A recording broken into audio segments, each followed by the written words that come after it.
A commission of investigation is to examine allegations of historical sexual abuse in schools, both religious and lay operated, across Ireland.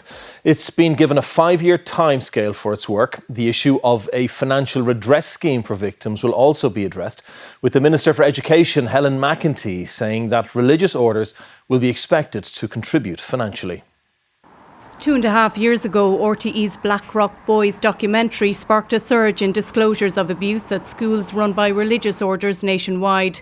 It resulted in a scoping inquiry which found there were almost 2,400 allegations of sexual abuse in respect of 308 schools recorded by the religious orders that ran those schools.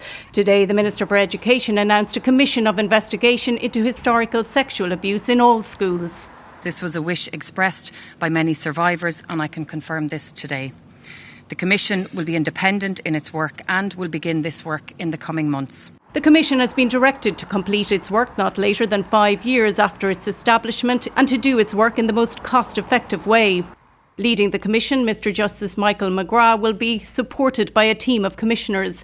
One commissioner will look at the investigation into the handling of sexual abuse claims in religious schools, continuing the work of the scoping inquiry. The second commissioner will begin work on the investigation into sexual abuse at non-religious run schools. A third commissioner will focus solely on non-adversarial survivor engagement.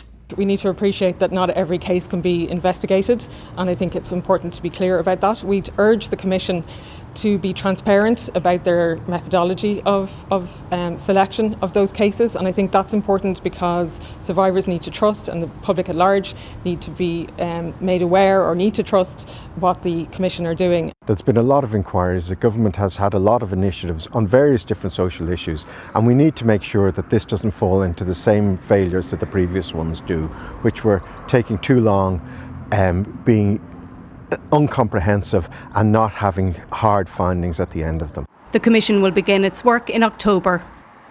And Alva's with us now in studio. And Alva, a massive undertaking. How will this work and how difficult a task is this? It's huge, and as a result of that, many advocacy groups coming out this evening saying that it needs to be adequately resourced because of the huge number of schools involved. Now, the deadline in terms of the Commission of Investigation, in the terms of reference, it says 5 years. There'll be a 2-year pause to assess and see how they're getting on, and then a further 3 years. But really, it's viewed as extremely ambitious for the work that it'll have to take on. Now, one way to deal with this is that they're going to do sampling, and that's up to Mr Justice Michael McGrath to decide how he goes about this and how the team goes about this. But essentially, it's about taking a sample size and going from there. Now, there has been sampling done in the past with other inquiries, but there were concerns about transparency around it. So essentially, advocacy groups like 1 and 4, for example, are saying that it's really important that if we're doing sampling and that the Commission investigation itself is transparent throughout for not only victims and survivors, but the public as well. OK, Alva, thank you.